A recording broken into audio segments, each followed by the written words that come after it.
Communist Party. And they said, we've got to stop Barry Goldwater. This was in 1964. There was a crazy Republican freak,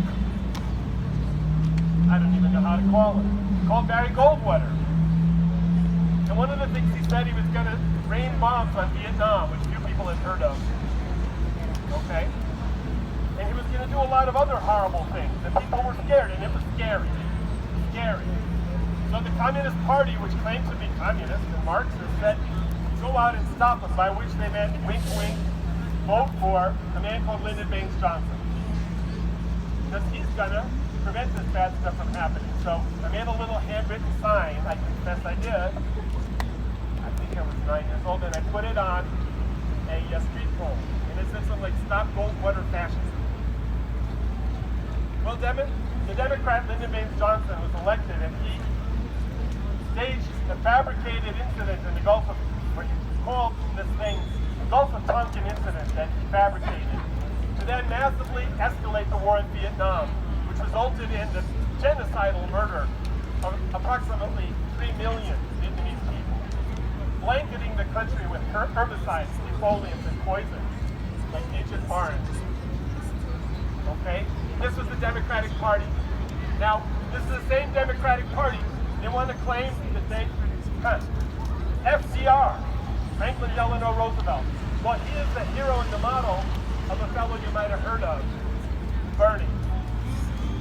And a young woman that I'm sure you've heard of, AOC. They can't get enough of that FDR as the icon and the symbol that they want us to reverentially bow down to. And they name their programs after him. So this New Deal, and that New Deal. Are you serious? This is the man who, in his New Deal ramping up towards the Second Imperialist World War, imprisoned the Japanese Americans in concentration camps in this country. That's right. That's right. Yes. Okay. This is the fellow whose successor, Hansen's successor, Harry Truman, is the only head of state in history to drop atomic bombs on people. Not once but twice at Hiroshima and Nagasaki. That was a racist war crime, unimaginable to the human race up until that point, and the human race has seen a lot of war crimes. That was courtesy of the Democratic Party, which then, together with the Republicans, brought the Korean War, in which millions of Korean people were murdered, and then the Vietnam War, and then JFK threatening to blow up the world to try to stop the Cuban Revolution. All right? But what about the story that somehow the Democratic Party fought against fascism? Well, looking at Kenosha, sure as hell is scary. That's the truth. That's the truth. You see fascistic militiamen walk into town. They just gun people down after trading pleasantries with the cops. So yes, it's scary. But as Ali pointed out, you cannot fight the threat of fascistic violence by relying on the biggest perpetrators of racist violence, which is the armed forces and police, the state. Don't forget that Biden has now been endorsed by dozens of spy agency heads. Think the FBI is your friend? Think the NSA is your friend, CIA? Tell that to anybody anywhere around the world. All right. Now, I have some idea of what fascism actually means. My mother was in one of Hitler's concentration camps. 27 members of my family that we know of, and I'm sure a lot more that we don't, died in Auschwitz. But what did FDR's government do at the time? When people demanded that Jewish refugees be allowed into this country? Was it much different from what Donald Trump is doing with refugees fleeing Central America? Well, we know the answer to that, no. They said, no, we're not going to allow them in. If you look up the history of that, you'll read about a ship called the St. Louis, which had 900 Jewish refugees fleeing from Hitler's terror. But the FDR government did not open the doors to them. They sent them back, many of them, to their death. Nor would he even agree to bomb the railway tracks on the road to the crematoria in places like Auschwitz. And they want to sell us the lie that this is a party that fights against racism, when under their administration in this city, we saw Bill de Blasio, one of the most progressive Democrats around, he told us, right? Praise the cops, even after they ran their patrol cars into demonstrators on the streets. And we've seen in the cities where the names of the people who haunt our dreams because their lives were cut short every goddamn day in this racist society. They're almost all governed by Democratic mayors. So it's going to be difficult in this next period. It's not a game. The fight against racist oppression is hell of a serious and damn serious.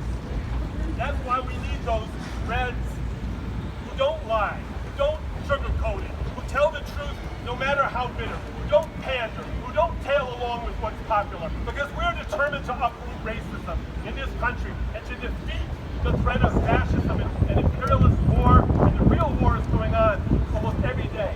The only way to do that is if the working class takes power. Thank you.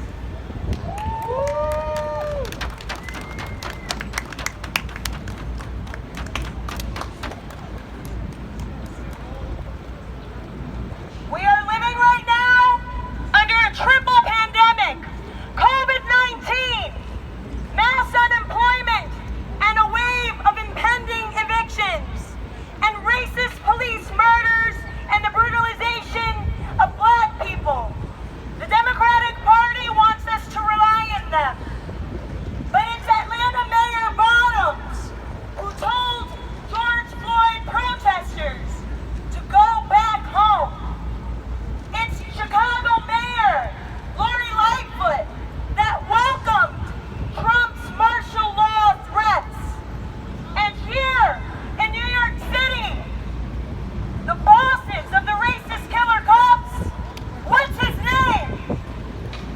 Come on, y'all. Who's the mayor here? De Blasio. It's De Blasio. Say it again. De Blasio. He's the boss of the racist killer cops. What we need to do is mobilize the power of the working class, fight to forge a revolutionary workers' party so that we can actually shut this system down. All right? It's okay. All people who want to stand up against racist police terror should come out and flood the goddamn streets. But when we talk about shutting the system down, we're not just talking about shutting down Herald Square for a couple minutes, or shutting down Times Square or a highway or a bridge. We're talking about shutting down the entire capitalist system. And the only revolutionary force that's able to do that is what? The working class. The working class. Without the labor of the working class, this capitalist system wouldn't be able to effing function. Am I right? Yeah. All right. Our last speaker is Melissa, and then I will have some closing words from Melissa.